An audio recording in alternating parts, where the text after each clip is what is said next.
ceritanya ada sepasang sahabat, sebut aja namanya Rido dan Hilmi. Mereka ini di tahun 1980-an itu setelah baru lulus SD, mereka pisah. Gak satu sekolah lagi, jadi jarang main. Nah, karena si Rido ini masuk ke pesantren, sedangkan Hilmi itu masuk ke SMP negeri. Singkat cerita, sampai mereka udah SMA, si Rido lanjut pesantren di pesantren yang sama. Dan ternyata Hilmi itu dimasukin ke pesantren yang sama kayak Rido. Jadi satu sekolah lagi? Iya, satu tempat lagi Moy. Nah, alasannya kenapa si Hilmi ini masuk pesantren, gara-gara si Hilmi ini anaknya bandel banget. Hilmi itu suka bikin orang celaka. Dan Hilmi pun sendiri itu badannya sering babak belur. Bener-bener hancur deh pokoknya anaknya. Ya dia suka berantem gitu. Makanya bokap nyokapnya ini masukin Hilmi ke pesantren. Mungkin mindset orang lama juga kali ya. Kayak kalau anaknya bandel ya udah dimasukin pesantren biar jadi bener lagi gitu. Iya.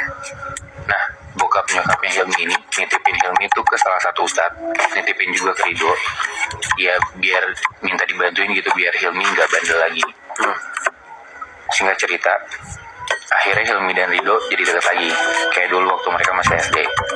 Nah, Rido tuh bantuin Hilmi di pesantren, kayak diajarin ngaji dari awal, disuruh sholatnya bener, kurang-kurangin ngomong kotor, ya dijagain banget lah.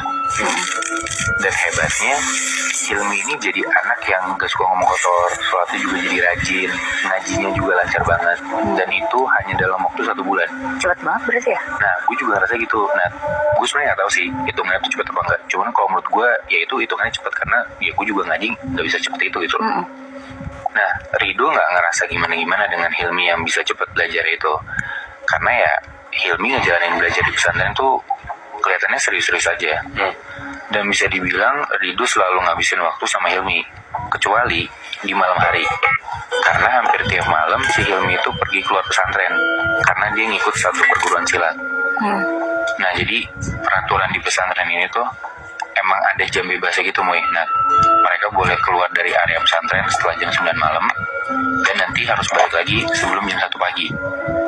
Nah, gue gak tau ini peraturan di pesantren itu doang atau zaman dulu semua pesantren itu kayak gini.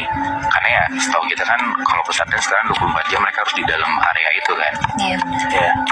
Tapi ya intinya setiap malam itu mereka dikasih waktu kosong buat keluar-keluar gak apa-apa.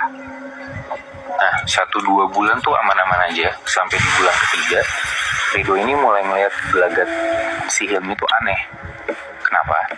Jadi kalau di pesantren ini tuh makannya kayak di satu piring gede berlima gitu, kebayang gak sih lo? Jadi kayak nasinya banyak, terus ada lauk di tengah-tengahnya gitu. Nah, pas makan bareng ini, si Hilmi tuh cuma makan nasi putihnya doang. Kayak kalau misalnya ada lauk, itu tuh gak dimakan. Terus kalau nasi kena kuah dikit juga gak dimakan sama dia. Jadi bener-bener pure nasi putih aja. Aneh banget kan? Nah, pas ditanya sama Rido, kenapa kok nasinya doang yang dimakan? Hilmi alasannya gak nafsu makan.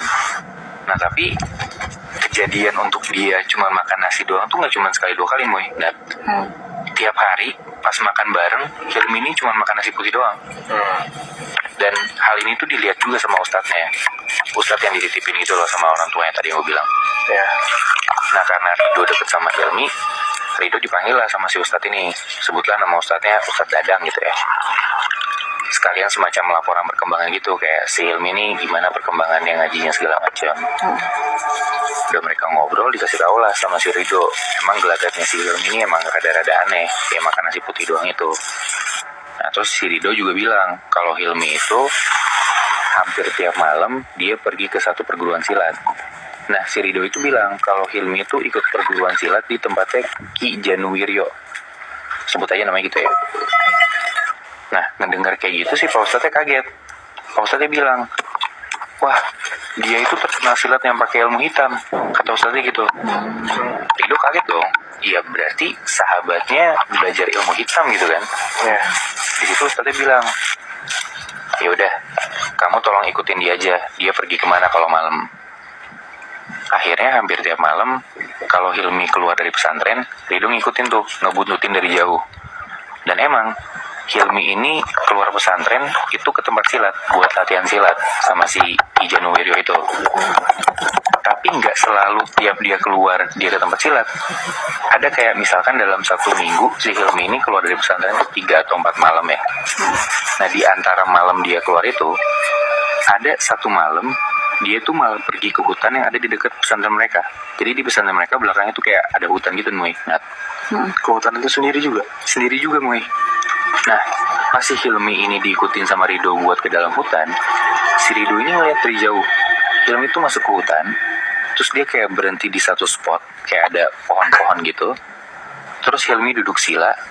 Habis itu Hilmi ngomong sendiri.